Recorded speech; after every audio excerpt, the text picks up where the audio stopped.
Chapter 225 of JJK is finally out, and the most unexpected character actually makes an appearance at the end of the chapter, and this is honestly a character that is low-key able to maybe fight on par with Kenjaku right now in the story. Before we jump into the chapter review though, consider liking and subscribing if you enjoy anything you see here today on this channel, as I make a lot of different videos very similar to this one. Thank you. The chapter this week starts off with a completely new character that I am very sure that we haven't seen before in these stories, so this character is kind of running through the different areas inside of Shinjuku.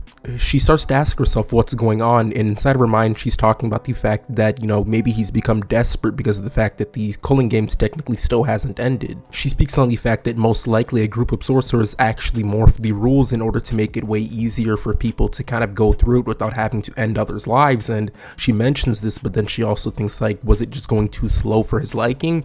Is that why he's kind of going after us right now? And we kind of get her talking about the fact, why did you resurrect us if you were just going to come after and try to end our lives? And she's saying this of course to Kenjaku. Then we see as she's running, she kind of gets caught inside of this trap of a sort of jellyfish looking spirit, and I'm assuming that this is just completely locking her in place. It kind of looks like a slime from like a video game, and then we see her kind of struggle a bit and she isn't really able to do anything. Kenjaku of course gives this sort of speech saying that, I just really don't care about you guys, and obviously Kenjaku he couldn't really give to anything for these sorcerers that he's brought back, so they're kind of expendable to him. And he also mentions in the chapter the fact that he kind of needs everybody to get defeated in order for him to finally get through that binding vow of everybody assimilating with Tengen and creating that big kaiju monster that he wants to do. So obviously it's in his best interest to hunt down the different people that he's brought back in order to satisfy that binding vow, and why wait for them to do it themselves when I could just hunt you guys down and do it for you.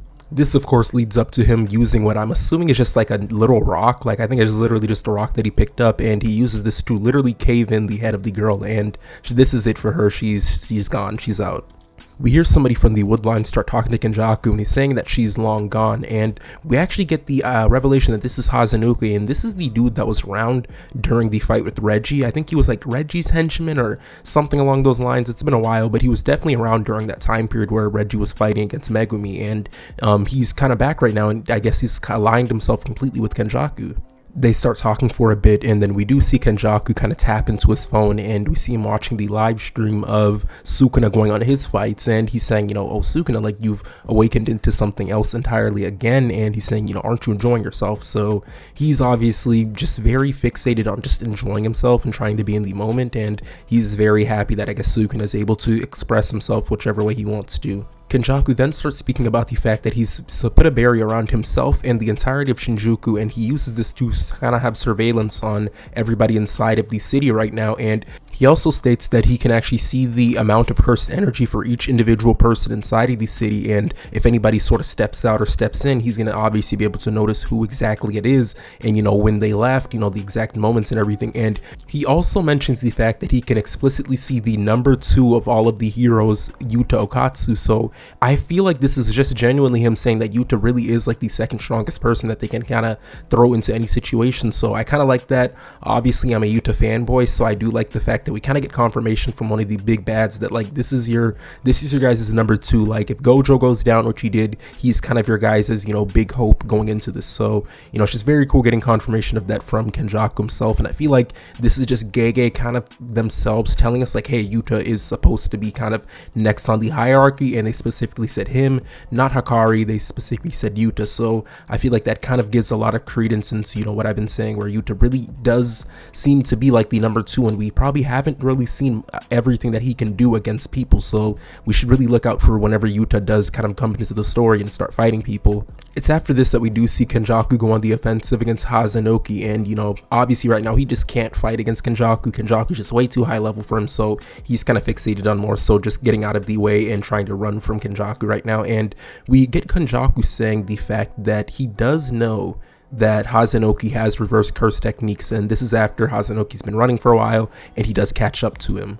in order to bypass that RCT, he says that he went specifically for his neck, and we see that he has a bunch of cursed spirits all poking out in a ring around Hazanoki's neck. So this is honestly very brutal. This is one of the most brutal things I've seen in the series, just the paneling of how it is, and you just imagining like having a ring of the different cursed spirits around your neck, forcing you to be unable to use your RCT, your curse technique, and all that is very crazy. And we do get to see him talking to Hazanoki right now, and he's mentioning the fact that his end game is, of course, to get everybody to assimilate into the Tengen kind of vessel and, you know, make that huge kaiju monster. So he's saying that again, and we get a very kind of menacing panel of him saying, like, you know, isn't that kind of what it means to be human? You know, doing something that hasn't been done before, satiating your, like, you know, your appetite and your want to see something. And we just see that he's very crazed. He's not a good person, and he's very crazed in his ideology, but he is very fixated on it, and he's gotten this far, you know, with that mentality. So it's very strong. He's a very strong person, and we just kind of have to see if he does kind of, you know, move on with that plan and everything goes according to him.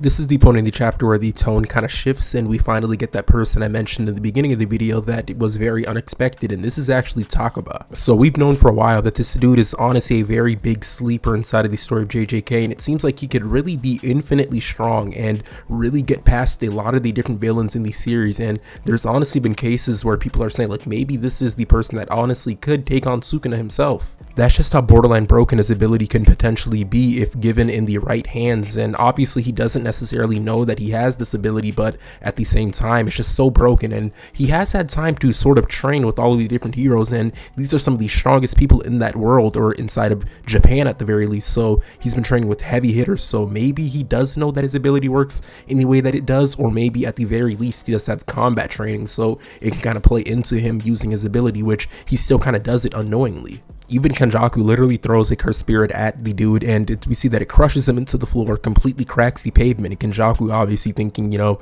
this is just like a one-off character. Why did they send one person after me? Why would they kind of, you know, just lead him into instant death? And we see him literally crawl out of the rubble, and even Kenjaku's like, whoa, like, what is going on right now? Why are you not down? He mentions the fact that it wasn't even just the fact that his attack was stopped, it was seemingly just stopped from working completely. So he's just flabbergasted as to how somebody could just completely nullify his ability in that way.